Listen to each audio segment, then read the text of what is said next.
Bismillahirrahmanirrahim.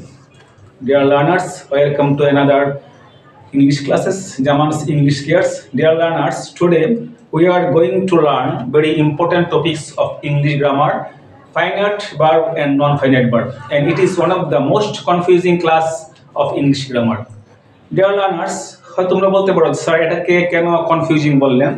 আমি confusing এজন্যই বললাম, ফাইনাইট এবং নন ফাইনাইট ভার্ব নিয়ে এখনো অনেক শিক্ষার্থীদের মাঝে একটা গ্যাপ পড়ে গেছে।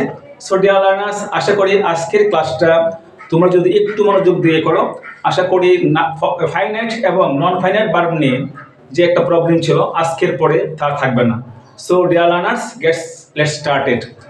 আমরা এখানে প্রথমে লিখে রেখেছি finite verb and non finite verb. পৃথিবীতে যতগুলো ভার্ব আছে সবগুলো ভার্বকে দুটি ভাগে ভাগ করা আছে, ফাইনাইট এবং নন ফাইনাইট। একটা কথা বলে রাখি, ফাইনাইট ভার্বের সংখ্যাটা বেশি আর নন ফাইনাইট ভার্বের সংখ্যা খুবই কম।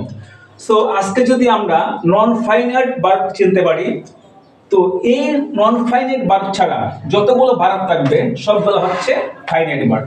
So dear learners, non finite ভার্বকে আবার তিন ভাগে ভাগ করা হয়েছে, infinitive, participle and gerund. Infinitive আমরা তাকেই বলবো যে টু এর পরে ভার্বের বেস ফর্ম, অর্থাৎ আমি যখন কোনো বাক্যে দেখব টু এর পরে ভার্বের বেস ফর্ম আছে, তোমাকে বুঝতে হবে এটা ইনফিনিটিভ, অর্থাৎ টু এর পরে ভার্বের base form. To drink, to walk, two want, এই সবগুলো হচ্ছে ইনফিনিটিভ। এই পার্টিসিপল তাকে আবার তিনটে ভাগে ভাগ করা যাচ্ছে, একটা হচ্ছে present participle, past participle, perfect participle. Dear learners, present participle হচ্ছে ভার্বের সাথে আইএনজি ফর্ম, অর্থাৎ যখন আমি দেখব কোনো ভার্বের সাথে আইএনজি আছে, আমি ধরে নেব সেটা একটা নন ফাইনাইট ভার্ব, সেটা হতে পারে জিরান, হতে পারে পার্টিসিপল। ডিয়ার লার্নার্স, আজকে ক্লাসটা যদিও আমার জিরান এবং পার্টিসিপল নিয়ে নয়, আজকে ক্লাসটা হচ্ছে শুধু নন ফাইনাইট ভার্ব নিয়ে, অর্থাৎ ভার্বের পরে আইএনজি হলে সেটা হতে পারে পার্টিসিপল, হতে পারে জিরান।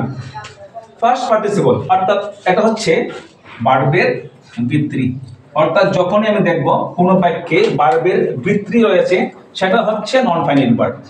এবার আসো পারফেক্ট পার্টিসিপল। এর স্ট্রাকচারটা হচ্ছে হ্যাভিং প্লাস ভার্বের বৃত্তি। আমি এখানে লিখেছি হ্যাভিং ফিনিশড। এই যে ফিনিশড, এটা হচ্ছে ভার্বের বৃত্তি, অর্থাৎ তুমি যখন কোনো বাক্যে দেখবে হ্যাভিং এর পরে ভার্বের বৃত্তি, সেটা পারফেক্ট পার্টিসিপল, ভার্বের বৃত্তি এটা হচ্ছে ফার্স্ট পার্টিসিপল, ভার্বের সাথে আইএনজি সেটা হচ্ছে প্রেজেন্ট পার্টিসিপল। অর্থাৎ ডিয়ার লার্নার্স, আমি এই লক্ষণগুলো দেখে চিনব যে এই ভার্বগুলো নন ফাইনাইট। আমি আবার একটু রিপিট করছি, ইনফিনিটিভ যখনই তোমরা দেখবে টু এর পরে ভার্বের বেস ফর্ম, টু এর পরে ভার্বের বেস ফর্ম, এটা স্যার নন ফাইনাইট ভার্ব। ভার্বের সাথে আইএনজি নন ফাইনাইট, ভার্বের বৃত্তি নন ফাইনাইট, হ্যাভিং এর পরে বৃত্তি নন ফাইনাইট। অর্থাৎ এই লক্ষণগুলো ছাড়া আমি পৃথিবীতে যতগুলো ভার্ব দেখব সবগুলো হচ্ছে ফাইনাইট ভার্ব। আমি ক্লাসটা শেষ করার আগে আরেকটু তোমাদের বলে রাখছি, নন ফাইনাইট ভার্বকে তিনটে ভাগে ভাগ করছে, ইনফিনিটিভ, পার্টিসিপল, জিরান।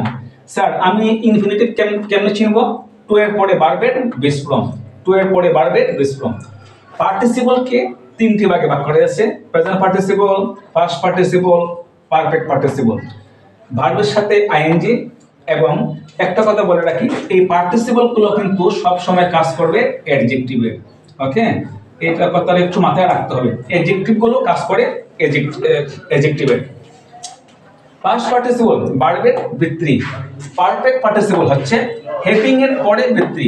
অর্থাৎ স্যার এই লক্ষণগুলো যেখানে আছে, টু প্লাস ভার্বের বেস ফর্ম, ভার্ব সাথে আইএনজি, ভার্বের বৃত্তি, হ্যাভিং প্লাস বৃত্তি, এই ভার্বগুলো হচ্ছে নন ফাইনাইট। আর এছাড়া পৃথিবীতে যত ভার্ব আছে সবগুলো হচ্ছে ফাইনাইট।